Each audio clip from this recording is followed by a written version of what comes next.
buku mata kuliah Komunikasi dan Negosiasi Bisnis. Perkenalkan, di sini saya Oma Novianti, NIM 112211007, kelas MA22C12.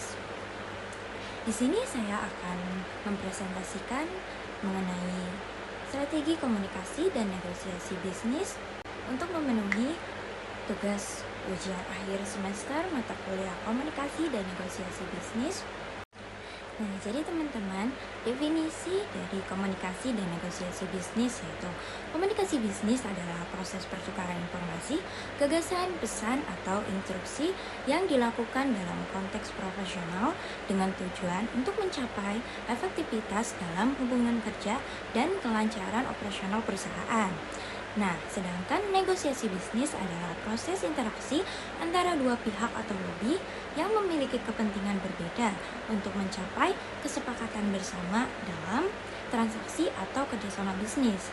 Jadi teman-teman, manfaatnya yaitu dapat meningkatkan efisiensi kerja, menghindari miskomunikasi, serta dapat memperkuat relasi internal maupun eksternal perusahaan. Selanjutnya adalah unsur-unsur komunikasi. Berikut ini adalah beberapa unsur-unsur komunikasi di tempat saya bekerja, yaitu PT Denso Manufacturing Indonesia. Nah, yang pertama ada komponen. Komponen yang pertama yaitu pengirim pesan, HR atau Human Research. Nah, penerimanya ada Hancho atau leader. Nah, biasanya leader itu tugasnya sebagai ketua di line produksi ya teman-teman. Nah, umpan baliknya yaitu karyawan sendiri. Nah, yang kedua ada saluran komunikasi yaitu melalui lisan. Biasanya di tempat saya bekerja itu kita mengadakan meeting pagi atau malam atau briefing ya teman-teman sebelum bekerja. Nah, yang kedua melalui tertulis, biasanya mengirim email. Yang terakhir melalui media digital yaitu grup WhatsApp. Yang ketiga gaya komunikasi, melalui gaya komunikasi formal, dokumen atau rapat. Nah, sedangkan gaya komunikasi informalnya yaitu melalui chat grup WhatsApp. Nah, teman-teman sebelumnya udah tahu belum nih gaya komunikasi formal itu apa sih? Jadi gaya komunikasi formal ini digunakan dalam situasi resmi teman-teman, seperti rapat, laporan, surat dinas, atau komunikasi antar divisi. Nah, biasanya menggunakan bahasa yang sopan, struktur kalimat yang baku, dan mengikuti aturan tertentu. Nah, yang kedua, apa sih gaya komunikasi informal itu? Jadi, gaya komunikasi informal biasanya digunakan dalam situasi santai atau tidak resmi, seperti obrolan antar rekan kerja, diskusi santai di ruang istirahat, atau chat di grup WhatsApp kantor. Nah, bahasa yang digunakan juga lebih bebas dan akrab ya teman-teman. Saya akan menjelaskan lebih lengkap dan lebih rinci pengertian dan beberapa contoh dari unsur-unsur komunikasi. Yang pertama, dari komponen komunikasi. Dari pengirim pesan, HR atau Human Research. Nah, pengirim pesan adalah pihak yang menyampaikan informasi untuk instruksi kepada pihak lain. Dalam hal ini, HR sebagai pengirim pesan memiliki peran penting dalam menyampaikan informasi terkait kebijakan perusahaan, aturan kerja, absensi, penelitian, maupun evaluasi karyawan. Nah, contohnya nih teman-teman, HR mengirimkan pengumuman kepada Hancho mengenai perubahan jam kerja selama bulan Ramadan. Yang kedua, penerima pesan. Hancho, ketua regu atau leader. Penerima pesan adalah individu atau kelompok yang menerima dan menafsirkan pesan yang dikirimkan oleh pengirim. Hancho sebagai penerima tanggung jawab untuk memahami pesan dari HR dan menyampaikannya kembali kepada anggotanya, karyawan di line produksi. Contohnya nih teman-teman, Hancho menerima email dari HR dan kemudian menjelaskan isi pengumuman email tersebut kepada karyawan pada saat briefing. Nah, yang ketiga ada umpan balik, yaitu karyawan. Umpan balik adalah respon dari penerima pesan yang menunjukkan apakah pesan telah dipahami atau perlu klarifikasi. Umpan balik bisa berupa pertanyaan, komentar, atau tindakan. Contohnya nih teman-teman, karyawan bertanya kepada Hancho di grup WhatsApp, apakah perubahan jam kerja juga berlaku untuk shift malam. Selanjutnya yaitu saluran komunikasi. Yang pertama melalui lisan, briefing sebelum bekerja. Saluran lisan memungkinkan komunikasi dua arah yang cepat dan langsung. Biasanya digunakan untuk menyampaikan informasi harian, instruksi kerja, atau diskusi singkat. Contohnya nih teman-teman, Hancho menyampaikan informasi dari HR tentang pentingnya penggunaan APD atau alat pelindung diri setiap hari saat briefing. Yang kedua yaitu tertulis atau melalui email. Saluran tertulis memberikan dokumentasi resmi yang bisa disimpan dan ditunjuk kembali, digunakan untuk komunikasi yang bersifat formal atau membutuhkan bukti tertulis. Contohnya nih teman-teman, HR mengirimkan email resmi ke semua Hancho tentang jadwal pelatihan K3 atau keselamatan dan kesehatan kerja. Yang ketiga melalui media digital atau chat grup WhatsApp yang digunakan oleh atasan saya. Nah, saluran digital memfasilitasi komunikasi cepat dan fleksibel. Biasanya dipakai untuk komunikasi informal, koordinasi cepat, dan pengingat singkat. Contohnya, Hancho mengirimkan pesan di grup WhatsApp tim produksi mengingatkan bahwa besok harus hadir 30 menit lebih awal untuk inspeksi mendadak. Selanjutnya teman-teman, ada gaya komunikasi. Yang pertama ada gaya komunikasi formal.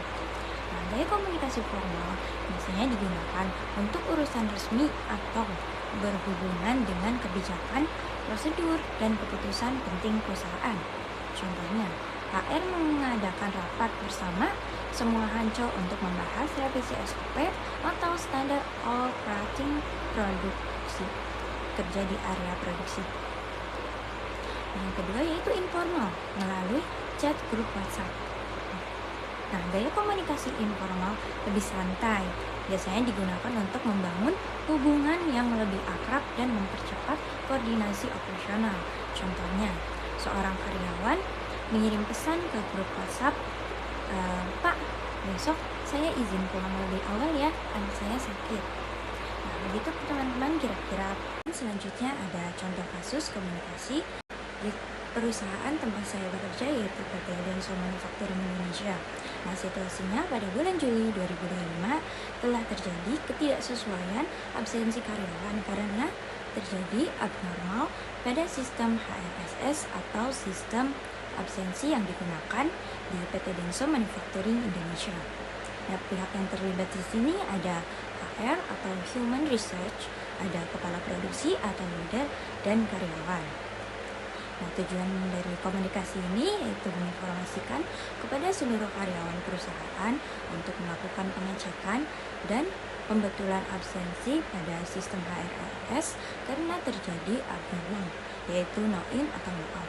Jadi teman-teman, di perusahaan tempat saya bekerja, kami menggunakan sistem absensi HRSS, di mana kami bisa melihat apakah absensi pada minggu lalu atau hari ini masuk pada sistem atau tidak.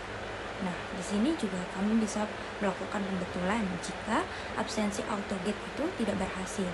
Selanjutnya yaitu analisis proses komunikasi. Jadi teman-teman, gaya komunikasi yang digunakan di sini yaitu gaya komunikasi formal melalui dokumen atau email. Kemudian gaya komunikasi informal yaitu diteruskan oleh ketua